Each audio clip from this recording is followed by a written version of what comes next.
பயங்கரமான ஒரு உலகத்திலே நாம் வாழுகிறோம். எதிர்பார்ப்புகள் நிறைந்த ஒரு உலகம். நாளைய குறித்த பயம் நம்மை வாட்டுகிறதல்லவா? ஆண்டவர் மேல் நம்பிக்கை உள்ளவனுக்கு இந்த பயம் இருக்க வேண்டிய அவசியம் இல்லை. 27ஆம் சங்கீதம் ரொம்ப அழகா சொல்லுது, என் தேவனின் வெளிச்சம், என்னை ரட்சிப்பவர் அவர், நான் ஏன் கலங்க வேண்டும்? தாயும் தந்தையும் கூட என்னை கைவிட்டாலும் கர்த்தர் இயேசு என்னை அணைத்துக் கொள்வார். எவ்வளவு அழகான ஒரு சங்கீதம். இந்த பாடலை கேட்போமா?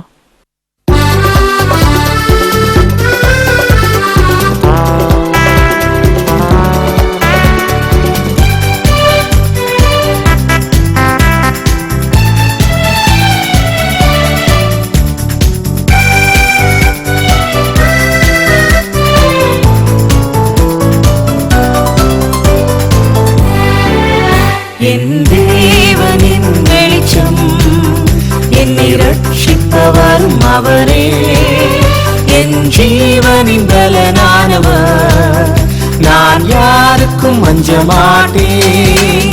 என் தேவனின் வெளிச்சம், என்னை ரட்சிப்பவரும் அவரே, என் ஜீவனின் பலனானவர், நான் யாருக்கும் அஞ்ச மாட்டேன்.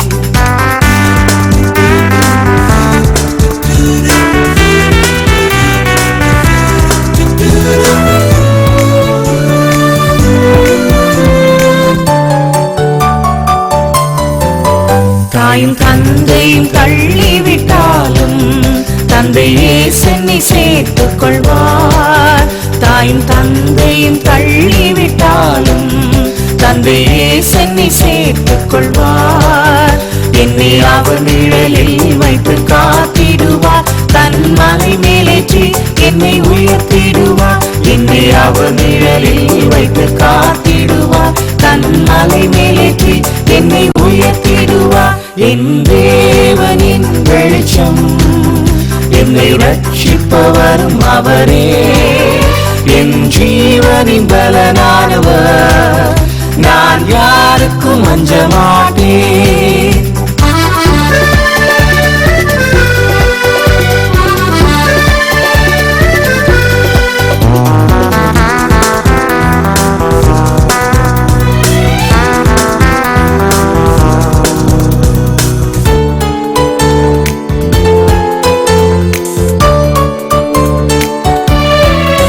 தீமை செய்கின்றவர்கள் எனக்கு தீமை செய்ய விரும்புகையில், தீமை செய்கின்றவர்கள் எனக்கு தீமை செய்ய விரும்புகையில், என் தேவன் அருகில் வந்து என்னை காத்து நின்றார்.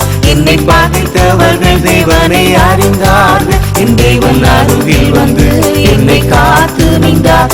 என்னை பகைத்தவர்கள் தேவனை அறிந்தார்கள்.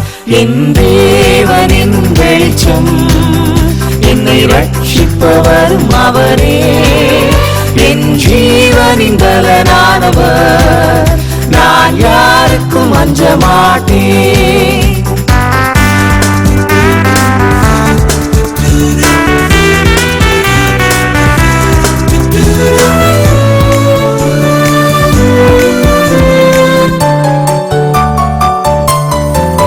சாத்தான் என்னை சோதித்திட்டாலும் கர்த்தர் இயேசு என்னை நிறைத்திடுவார். சாத்தான் என்னை சோதித்திட்டாலும் கர்த்தர் இயேசு என்னை நிறைத்திடுவார். என்னை ஒளிச்சுடராய் பயன்படுத்திடுவார். என்னை தம் சாயலாய் என்று மாற்றிடுவார். என்னை ஒளிச்சுடராய் பயன்படுத்திடுவார்.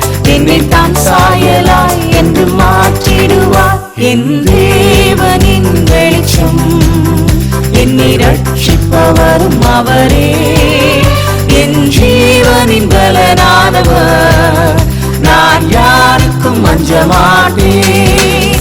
என் தேவனின் வெளிச்சம், என்னை ரட்சிப்பவரும் அவரே, என் ஜீவனின் பலனானவர், நான் யாருக்கும் அஞ்ச மாட்டேன்.